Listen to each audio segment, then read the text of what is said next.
네, 오늘 말씀의 제목은요, 흔들리지 않는 사람들입니다. 지난주에요, 드디어 제가 캐대언을 봤습니다. 전부터 보고 싶었는데, 이미 열기가 뜨거웠거든요. 그래서 K-pop 데몬 헌터스라는 이 애니메이션을 전부터 보고 싶었어요. 골든이라는 노래가 막 여기저기서 들리고, 그래서 보고 싶어서 아내한테 같이 볼래요? 하고 몇 번 묻기도 했는데 번번이 못 봤습니다. 그래서 지난주에 우리 아이들과 보내는 가족 이 저녁 시간에 다 같이 옹기종기 모여서 이 K-pop 데몬 헌터스를 봤어요. 저마다 감상평이 있을 거예요. 근데 저는 다른 거는 다 떠나서 주제곡을 들으면 들을수록 너무 좋더라고요. 뒤늦게 이 전곡을 알게 됐고, 후렴구만 맨날 듣다가 전곡을 알게 됐고, 이 원곡을 애니메이션이니까 원곡을 부른 실제 가수들이 이제 등장하는 화면을 보게 되고, 그 가수들의 지나온 이야기들을 알게 되면서 이 노래가 더 진정성 있게 저한테는 다가왔던 것 같아요. 이제라는 요 가수가 12년 동안 한국의 가장 유명한 엔터테인먼트 그룹의 연습생이었다고 하죠. 연습생 기간을 12살 때인가 11살 때부터 시작해가지고 12년 동안을 연습생 생활을 했는데 뭐가 맞질 않아가지고 데뷔를 하지 못한 거예요. 그리고 20대가 됐고 나이가 이제 다 아이돌로 데뷔하기엔 너무 많아지면서 그렇게 연습생으로만 지내다가 계약이 끝나버렸다는 거죠. 그렇지만 이제 음악에 대한 열정, 이 K-pop 음악에 대한 열정은 놓지 않고 이제 작곡가로 활동을 했고요. 저는 사실 K-pop 스타들의 이름을 잘 모르지만 이름을 딱 대면 저도 알만한 그룹들의 노래를 작곡하는 팀으로 이렇게 활동을 했더라고요. 그러다가 이제 이 애니메이션이 만들어지면서 감독의 추천으로 이 골든이라는 노래를 작곡을 하고 실제로 부르게 된 거죠. 그 노래 가사를 이렇게 쭉 제가 번역을 해서 봤어요. 그야말로 이제 금빛으로 이제 빛나는 시간이 왔다. 이제 나는 내 모습 이대로 이제 빛나는 시간을 누릴 거다. 막 이제 이런 고백을 하는데요. 그 노래 그대로 그야말로 이제 이 사람의 시간이 온 거죠. 네. 전 세계 빌보드 17주인가요? 몇 주를 1위를 하고 있대요. 네, 그러면서 엄청난 인기에 지금 빛나고 있습니다. 이제 연습생 12년 동안 꿈꿨을 그 시간, 아마 연습생으로 그냥 그렇게 데뷔하지 못하고 끝나서 그 심정이 어땠을까 싶은데 그토록 맞이하고 싶었던 그 순간을 이제사 맞이하게 된 이 가수를 또 응원하게 됐습니다.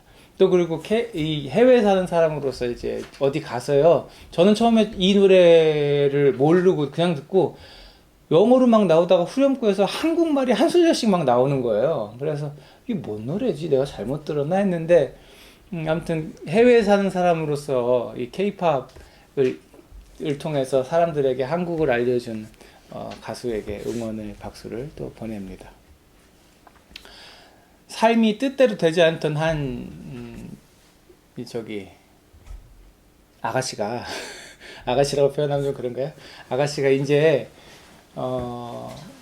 그렇게 꿈꾸던 삶의 순간을 맞이하는 이야기, 그 이야기가 담긴 노래의 진정성을 제가 느꼈는데요.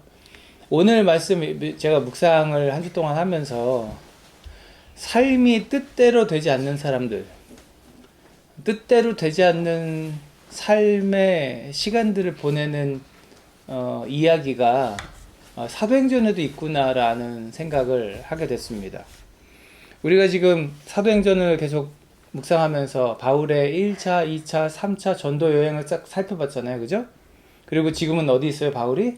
감옥에 갇혀 있습니다. 전도 여행을 마칠 즈음에 나 이제 예루살렘으로 가야 해요. 성령께서 그렇게 하랍니다. 라고 말했을 때 사람들의 반응이 어땠나요? 거기 가면 지금 큰일 납니다. 당신 어려움 당하게 될 거라고 우리의 마음 감동을 주시는데 가지 마세요. 그러나 바울은 어떻게 했죠? 나는 성령에 이끌려 그곳에 가야 합니다. 그렇게 고집스럽게 성령을 따라 순종했던 그가 정말로 예루살렘에 도착하자마자 어떤 일을 겪게 되나요? 사람들의 선동, 사람들의 폭동으로 인해서 두들겨 맞아 죽을 고비를 넘기고 감옥에 갇히게 됐고, 무려 그 감옥에서의 세월이 지금 벌써 얼만큼일까요? 2년이나 된 겁니다. 지난주에 우리가 살펴봤던 것처럼 총독 벨릭스가 2년이라고 하는 시간을 바울을 감옥에 가두어 두었어요. 그리고 이제 25장, 사도행전 25장으로 넘어오면서 정말 이 25장 안에서 저는 인생이 자기 뜻대로 되지 않는 사람들의 모습을 깊이 묵상하게 됐습니다. 많은 사람들이 여기 등장하는데요. 내 뜻대로 안 되는 사람들의 이야기. 첫 번째, 누가 그렇게 자기 뜻대로 인생이 안 풀렸을까요? 벨릭스가 그랬습니다. 지난주에 우리 말씀을 살펴봤잖아요. 기억나세요? 벨릭스라고 하는 총독? 지난주 저기 말씀 제목이 뭐였는지 기억나세요? 굴러 들어온 복을 걷어찬 벨릭스였어요. 고맙습니다. 기억해 주셔서. 지난주 말씀 24장의 마지막 부분에 이런 말씀이 나옵니다. 2해가 지난 뒤, 그러니까 바울이 감옥에 갇힌 지 2해가 지난 뒤에 보르기오 베스도가 벨릭스의 후임으로 직책을 맡게 되었다. 이 얘기 무슨 얘기예요? 이제 벨릭스는 총독 자리에서 물러났다. 그 후임자가 왔다는 얘기는 전임자는 물러났다는 얘기죠. 벨릭스는 바울을 그냥 가둬둔 채로 총독직을 그만두게 됩니다. 역사가 요세푸스에 따르면 이 벨릭스가 잘린 이유가 있어요. 이 가이사랴 지역에서 유대인들과 헬라 사람들의 충돌이 일어났는데 이 벨릭스가 굉장히 폭력적인 사람이었다고 그래요. 그래서 군대를 동원해가지고 이 무력 진압을 시도했는데 그때 유대 사람들이 여럿이 죽었답니다. 여럿이 죽고 그 군대가 거기 사람을 죽이기뿐만 아니라 그 사람들의 재산을 약탈하는 사건이 벌어진 거예요. 이 일이 빌미가 돼가지고 총독이었던 이 책임자가 로마로 소환을 당하게 된 거죠. 거기에 더해가지고 이 사람이 지난주에 우리 살펴본 것처럼 뭐 좋아해요? 돈을 좋아합니다. 뇌물 받고 행정적으로 사람들의 편의를 봐주고 이런 일들이 계속 거듭됐고 유대 공동체가 로마에 있는 황제에게 이런 이야기를 일러요. 부패했다. 이 행정부가 뇌물 받아요. 자기 멋대로 해요. 법을 어겨요 하고 황제에게 신고, 고발을 했습니다. 그래서 이 벨릭스는 총독 자리에서 물러나게 되고 로마로 끌려가게 되죠. 복을 발로 걷어 차더니 결국엔 그렇게 됩니다. 이 벨릭스라는 이 벨릭스가 원래 무슨 뜻인 줄 아세요? 이름이? 무슨 뜻일까요? 행복이라는 뜻을 갖고 있대요.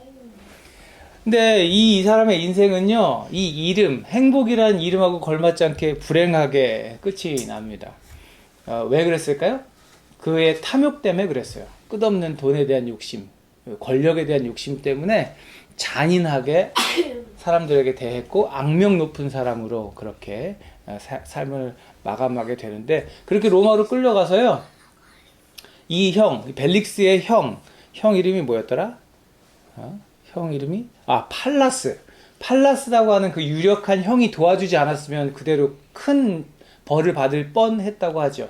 근데 형이 힘써줘가지고, 이 사람이 사실 출세한 것도 형 덕분에 출세한 거였는데, 형이 잘 막아줘서 큰 벌은 면했지만, 이 유다 지역의 총독 자리에서는 물러나게 되죠.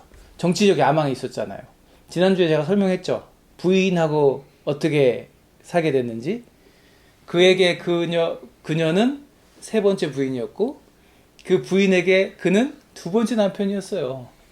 정치적 야망을 가지고, 욕심을 가지고, 그 욕심을 찾아 살았던 사람이지만, 결국에는 총독 자리에서 물러나고 정치적 생명이 다하게 됐죠. 끝까지 유대 사람들의 마음을 얻으려고 노력했던 그의 상황이 조금 이해가 되는 거죠.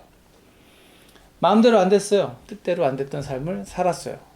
그리고 누구도, 베스도, 지금 베스도가 누구죠?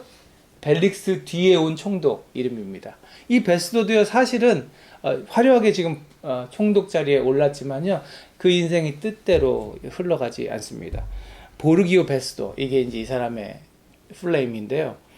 유대에 왔는데 이제 그 상황을 다 알고 왔을 거 아니에요. 이 전임자 벨릭스가 어떻게 물러나게 됐는지. 그러니까 지금 이제 총독으로 부임한 그가 해야 될 가장 중요한 일이 뭘까요? 유대 사람들의 마음을 얻는 거였어요. 지금 여기 뒤숭숭하잖아요. 이 전임 총독이 막 엉망 만들어 놨기 때문에 이 유대인들, 특별히 유대인 권력자들의 마음을 자기가 환심을 사야 하는 거죠. 그래서 이 사람은 꽤나 유능했던 사람인 것 같아요. 빠르게 움직입니다. 부임한 지 사흘, 3일 뒤에 바로 가이사랴에서 예루살렘으로 올라갑니다. 예루살렘이 어느 도시예요? 유대의 지도자들이 모여 있는 곳. 네, 그곳으로 가서 유대의 지도자들의 마음을 얻으려고 노력하죠. 로마의 공명정대함을, 나는 법을 지키는 총독이라는 것을 보여주기 위해 서둘러 움직입니다. 학자들은 이 유대 지역의 총독 자리가 로마에서 볼 때 꽤 관심 있는 자리였다고 해요.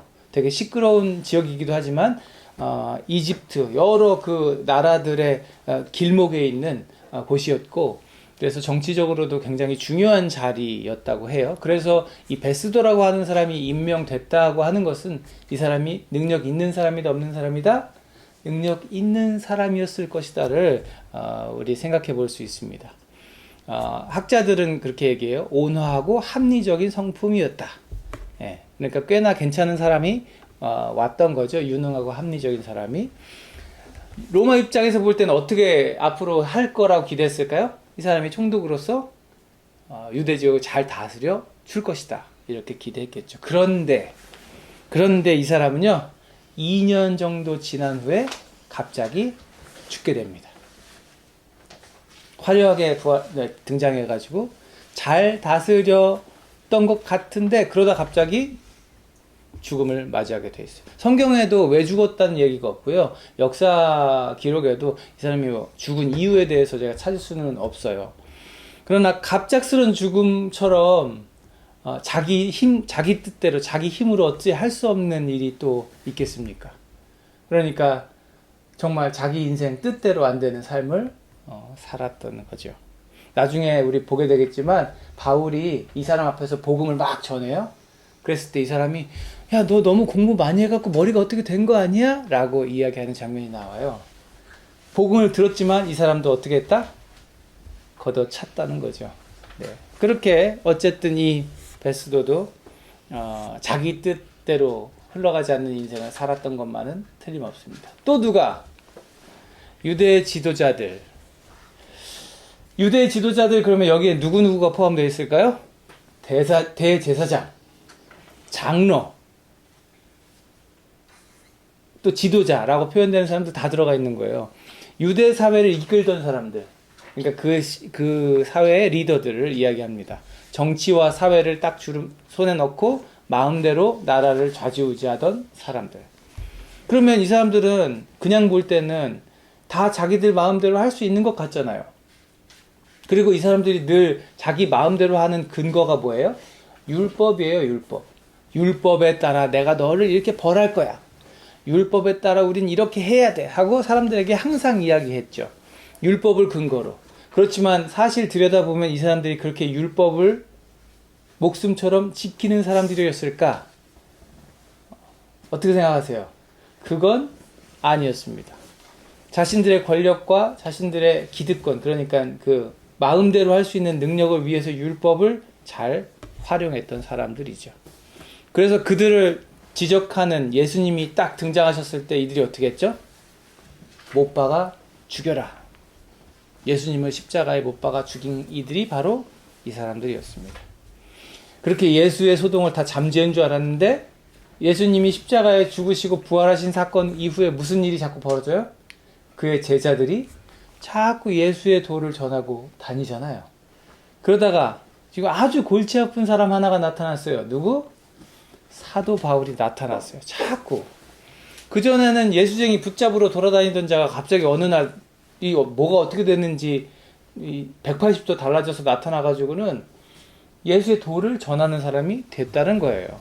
그래서 어떻게 해요? 이 유대 지도자들이 그를 붙잡아 때려 죽이려고도 해보고 고발도 해보고 이 어세신 그 암살자들을 매복시켜서 죽이려고도 해보고 그 사람 어떻게 해보려고 하는데 번번이 어떻게 돼요? 잘 안 되죠. 모든 시도가 번번이 실패하고 여전히 지금 바울은 어디 있습니까? 감옥에 갇혀 있어요. 역설적이게도 그 감옥은 로마군이 지키는 가장 안전한 곳이 되어 있는 거죠. 근데 새로운 총독이 부임하니까 이 사람들 다시 어떻게 해요? 그 2년이 지났는데도 감옥에 갇힌 지 2년이 지나서 잊어버렸을 만도 한데 새로운 총독이 부임하자마자 이 사람들 어떻게 해요? 바울을 또 고발합니다. 전임 총독이 해결 안 하고 간 문제가 있는데 총독이요.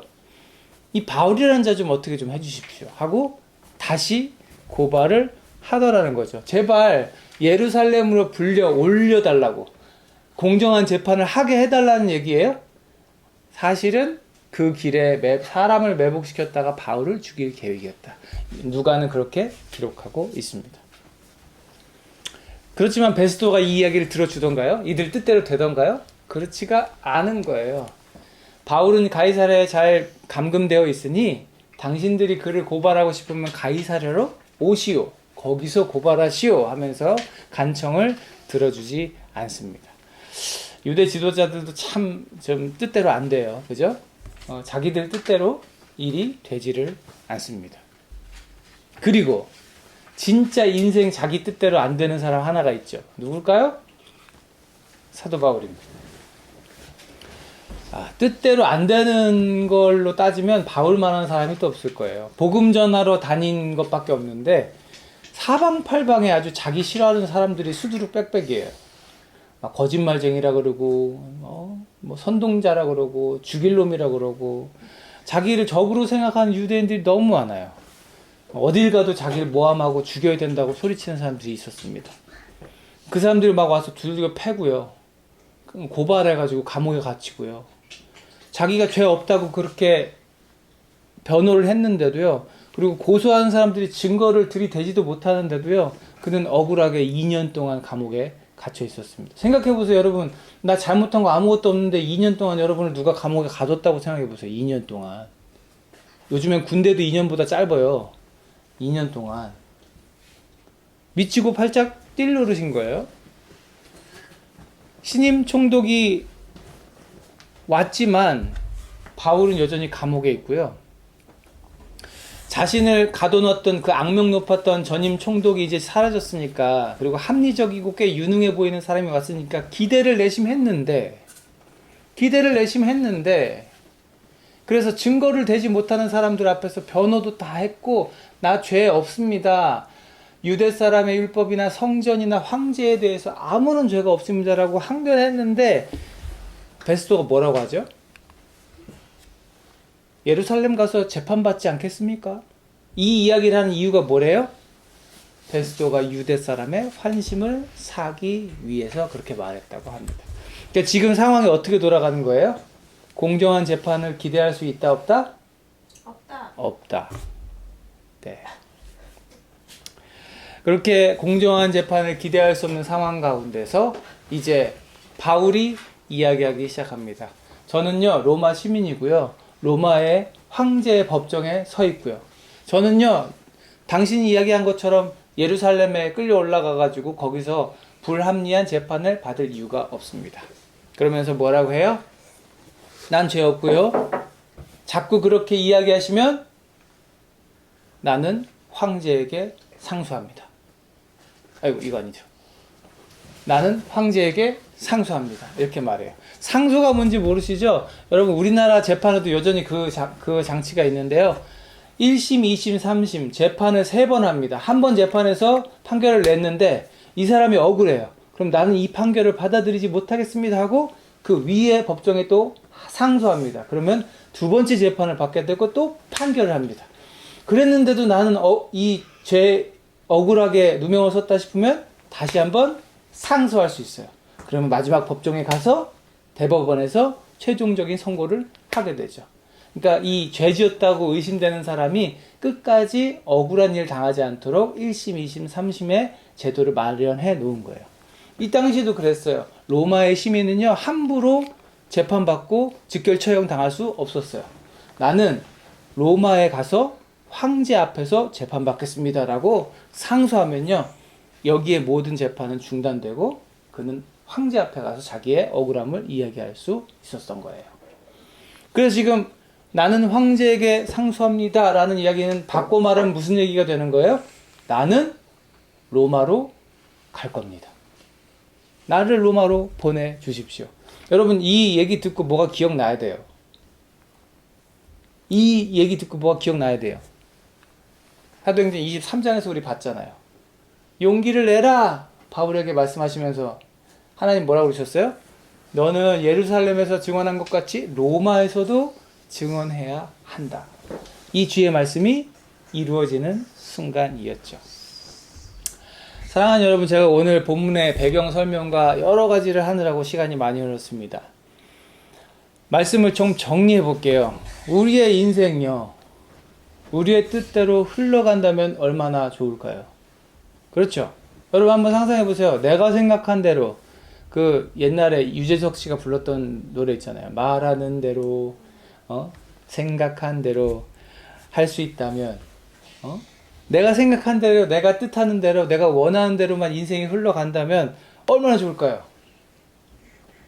진짜 얼마나 좋을까요? 근데 여러분, 인생을 좀 살아보신 분들은 그렇게 얘기합니다. 뭐라고 얘기해요? 어디 인생이 내 뜻대로 되던가요? 그렇지가 않다는 걸 아는 거죠. 벨릭스도 그랬고, 베스도도 그랬고, 유대 지도자들도 그랬고, 사도 바울도 그랬습니다. 원하는 대로, 만족하는 대로 살 수가 없었어요. 저도 그렇고요. 여러분도 그럴 겁니다. 학교 가기 싫지만 가야 되죠. 맨날 학교 가기 싫다고 말하는 친구가 있어요. 직장에 나가기 싫지만 나가야 되는 사람이 있는 거죠. 그죠? 열심히 그렇게 공부하고 직장에서 버텨 일하면 내 꿈이 이루어지겠지, 많은 돈을 벌 수 있겠지 생각하지만 사실 아무리 열심히 살아도 세상이 내 뜻대로, 내 뜻만큼 되지는 않는다는 것을 우리는 경험해서 알고 있습니다. 사도 바울의 삶을 한번 보세요.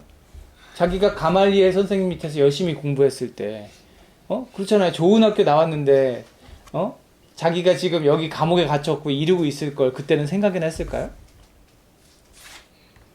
율법이라면 바리새인 중에 바리새인이라는 그가 예수쟁이 돼가지고요.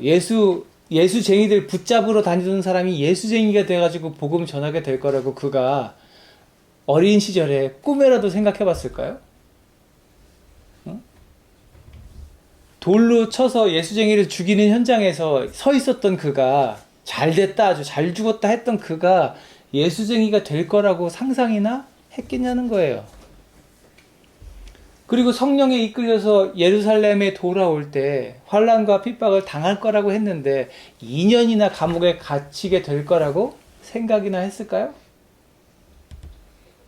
용기를 내라. 너는 예루살렘에서 했던 것처럼 로마에 가서도 나의 복음을 전해야 할 것이다 라고 하나님 말씀하셨지만 그 방법이 나는 황제에게 상소합니다가 될 줄 바울이 알았을까요? 아니요, 전혀 몰랐을 겁니다. 그러나 상황이 그렇게 펼쳐졌죠. 사랑하는 여러분, 성경은 분명하게 말씀합니다. 사람이 마음으로 자기의 앞길을 계획하지만 그 발걸음을 인도하시는 분은 누구시다? 하나님이시다. 주님이시다. 사도로 택함을 받아서 복음 전하는 하나님의 그릇으로 쓰이게 됐을 때부터 하나님께서는 바울의 인생을 통해서 바울의 인생이 아니라 하나님의 뜻이 이루어지게 하셨습니다.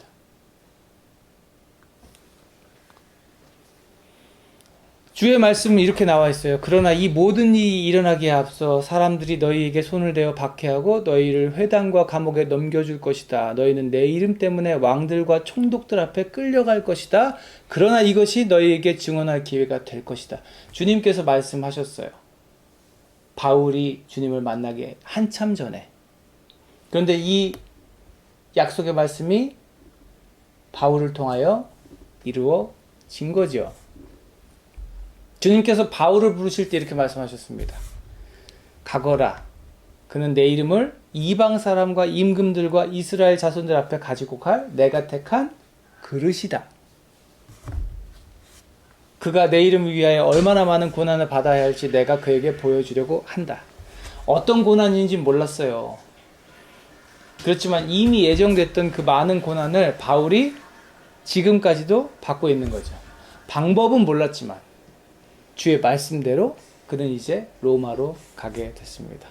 사랑하는 여러분, 이 땅에서 가장 모범이 될 만한 기도가 뭔지 아십니까? 하나만 꼽아보세요. 가장 모범이 될 만한 기도. 주기도문입니다. 왜? 예수님께서 가르쳐주신 기도니까.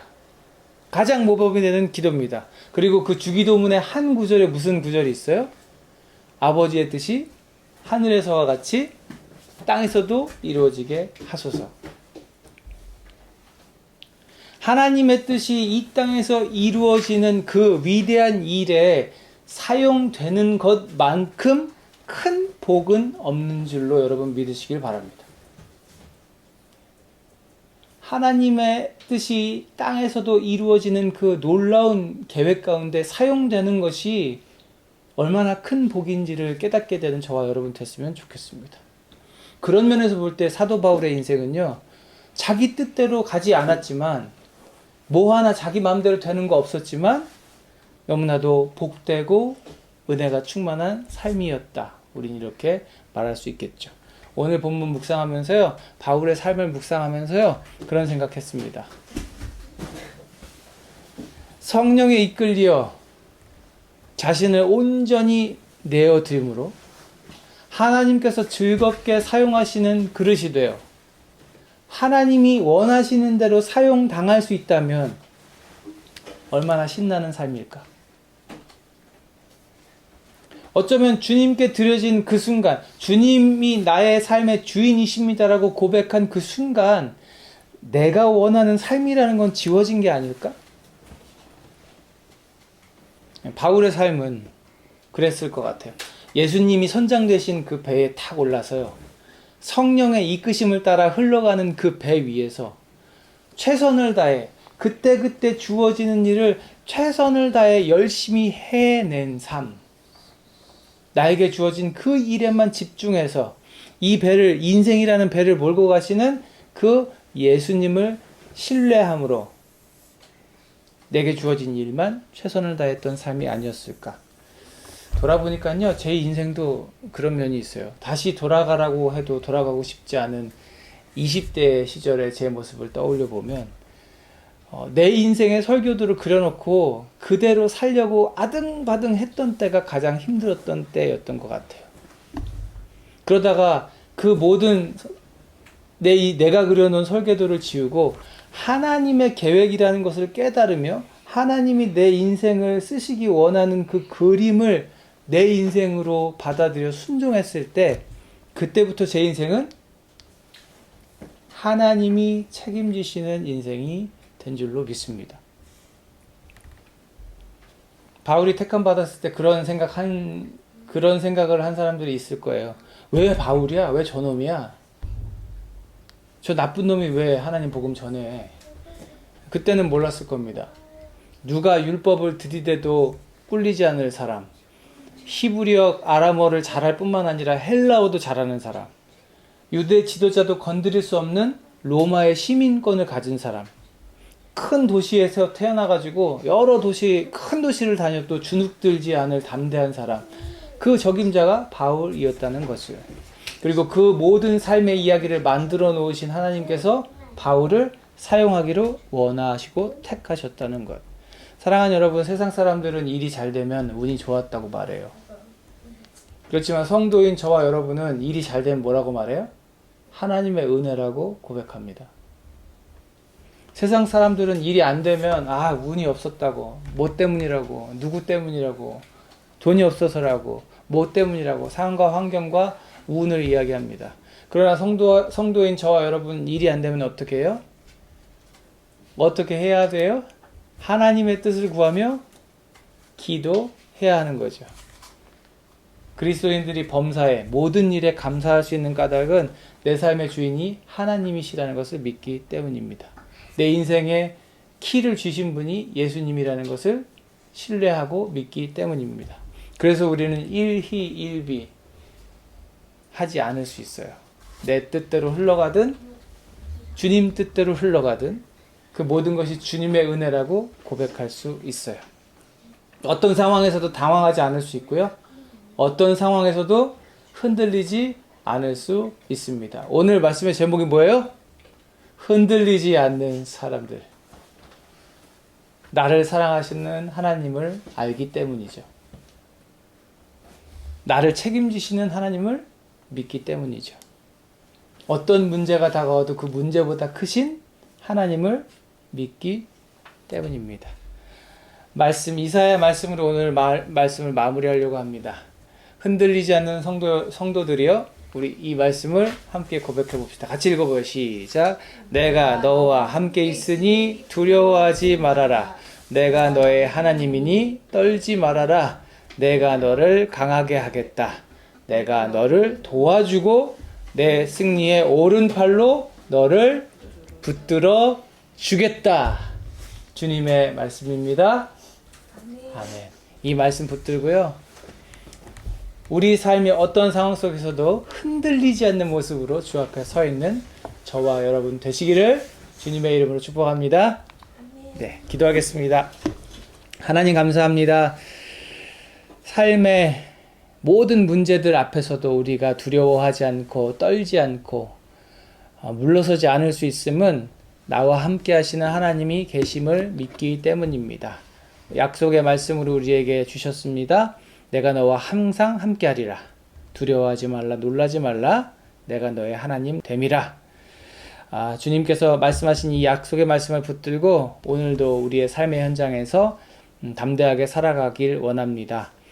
서 있는 곳에서 순간순간 기도하며 하나님의 뜻을 찾으며 구하며 그 뜻대로 쓰임받기를 소망하며 그렇게 살아내는 우리 모두가 되게 하여 주옵소서.